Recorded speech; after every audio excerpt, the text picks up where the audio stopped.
आ करा. गोड आहे गोड. सुवर्णप्राशन हा जो विधी आहे तो आपण दर महिन्याला पुष्य नक्षत्रावर करतो. आपल्या हिंदू धर्मामध्ये जसे काही संस्कार सांगितले आहेत त्याच प्रकारे आयुर्वेदामध्ये लहान बाळांच्या आरोग्यासाठी एक पुष्य नक्षत्रावर केला जाणारा संस्कार म्हणजे सुवर्णप्राशन होय. त्यामध्ये लहान बाळांच्या आरोग्याचं वर्धन होतं. शिवाय बाळ आजारी पडू नयेत म्हणून आधीच घेतलेली काळजी याला देखील आपण सुवर्णप्राशन म्हणतो. बाळांच्या आरोग्याचं वर्धन होतं, रोगप्रतिकारक क्षमता वाढते, बाळ चिडचिडी असतात, मोबाईलमध्ये गुंग असतात, जेवणाकडे लक्ष नसतं, त्यामुळे वजन आणि उंची योग्य प्रमाणामध्ये वाढण्यासाठी हे सुवर्णप्राशन चांगलं कार्य करतं. तर हे आपण कसं बनवतो?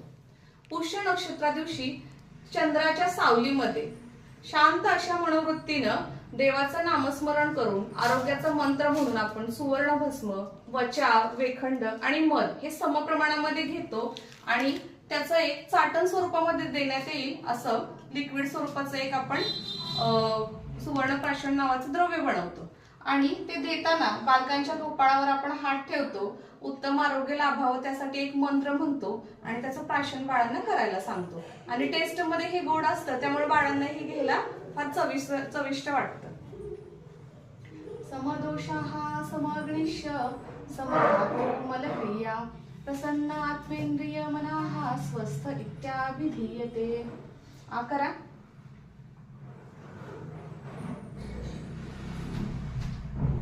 छान आहे. गोड लागलं. ओके.